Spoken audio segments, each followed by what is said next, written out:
Welcome back. Let's get you a quick check of the day's biggest stories from across the world. Big decision by Modi government on Section 124A, which is the Sedition law. Prime Minister Narendra Modi has directed the central government to re-examine provisions of this law. Prime Minister Modi instructed the government to re-evaluate the necessity of this colonial law in present times. Centre also informed the Supreme Court in an affidavit that reviewing and repealing old laws is an ongoing process and that the Government of India has already scrapped 1,500 laws since 2014. Narendra Modi's government has worked to remove over 1,500 archaic laws. Now, with regard to the sedition law, it has been held to be constitutionally violent by a Supreme Court judgment in the past. So one should view it as a positive development, and we should await further details on it before anyone starts resorting to politics on it. Maharashtra MP MLA couple Navneet and Ravi Rana are in the national capital to meet Home Ministry officials. The duo were recently released on bail in the Hanuman Chalisa row. One of their bail conditions was no media statements, a rule Navneet is alleged to have violated right after being released from hospital last week. A special Mumbai court has asked the couple to respond on a plea filed by the Mumbai police asking for the cancellation of their bail. जो मेरे साथ lockup में हुआ, जिस तरीके से दुर्व्यवहार हुआ, जिस तरीके से जेल में मेरे साथ अत्याचार हुआ, मेरे हेल्थ इशू डॉक्टर लिख के देने के बाद भी मुझे जेल से चेकअप के लिए नहीं लेके जाया गया, इस विषय को लेकर बात करना ये अधिकार मुझे संविधान ने दिया है. The National Investigation Agency Monday conducted raids at 24 locations in and around Mumbai against associates of gangster Dawood Ibrahim. The agency detained Chota Shakil aide Salim Fruit following a raid at his residence.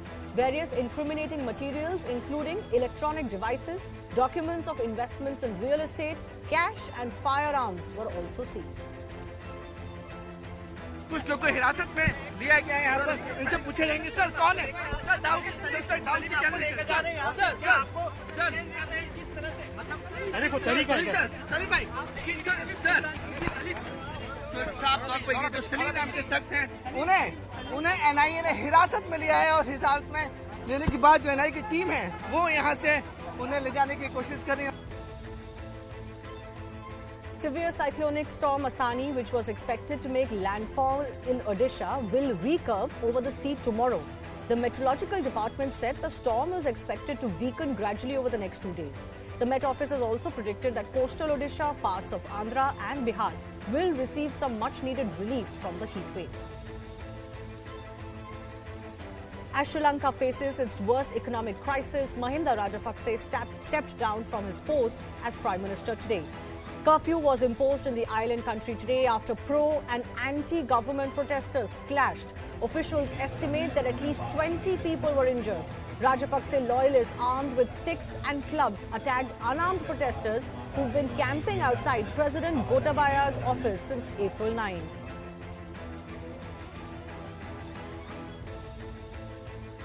Meanwhile, in separate clashes, a Sri Lankan legislator was killed following a clash with anti-government protesters outside the capital of Colombo. MP Amara Kirti Athuko Rala opened fire, critically wounding 2 people blocking his car.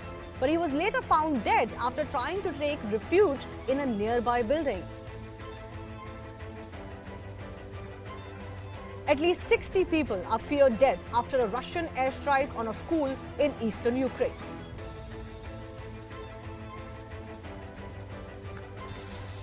Dozens dead or missing from a Russian airstrike on a Russian-speaking village as part of a Russian campaign that Putin says is to protect his kinfolk in Ukraine. Local authorities fear about 60 people died here. This was a school in Bilohorivka in eastern Ukraine. Villagers were sheltering in its basement. Some had been there for weeks. Survivors were left with little but grief.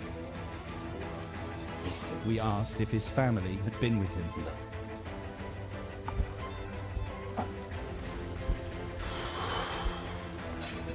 His mother didn't survive. I got slammed down by a slab, bent into a ball.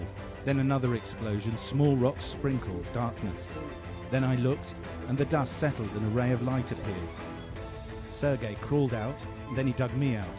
We crawled, all in a fog, he said. Even as the war in Ukraine rages for the 75th day, Russia today celebrated Victory Day, commemorating the Soviet Union's defeat of Nazi Germany in World War II. Vladimir Putin gave a chest-beating speech to his troops, telling soldiers that they are now fighting for the security of the nation against what he called Western plans to invade. He declared NATO to be the aggressor. The silver lining, Putin did not officially declare war on Kyiv. An official declaration would allow Putin to mobilize Russia's military reserves. I address the servicemen of Donbass. You are fighting for the motherland, for its future, so that lessons of the World War II are not forgotten, so that there is no place in history for the punitive divisions of Nazis. We bow our heads to all those who lost their lives in the Second World War.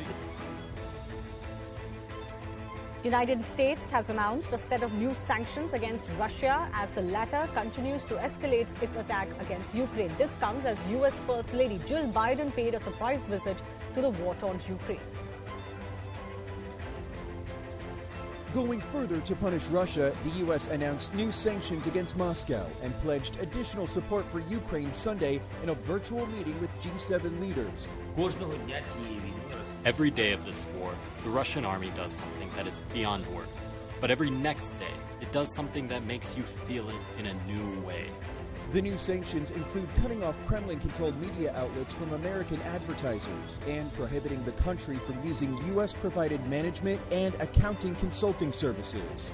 Also on Sunday, First Lady Jill Biden made an unannounced visit to Ukraine, meeting with Ukraine's First Lady Olena Zelenska at a converted school now serving as temporary housing for displaced citizens. Max Verstappen rode to victory for the Red Bull at first ever Miami Grand Prix. The 24-year-old pried the lead of pole-sitting Ferrari's Charles Leclerc early in the race and defended it in an enthralling late race battle. He came home 3.78 seconds ahead of Leclerc for his third Grand Prix win this year and 23rd of his career. Stars like Tom Brady and former First Lady Michelle Obama were in attendance.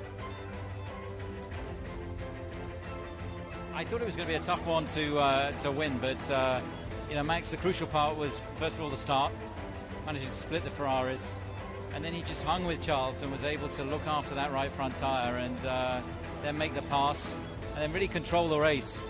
From that point he was fully in control, and then unfortunately the safety car brought them right back together, and then it took a while to break the DRS, which was very powerful here, but no mistakes, and he managed to bring it home, so it was a great win.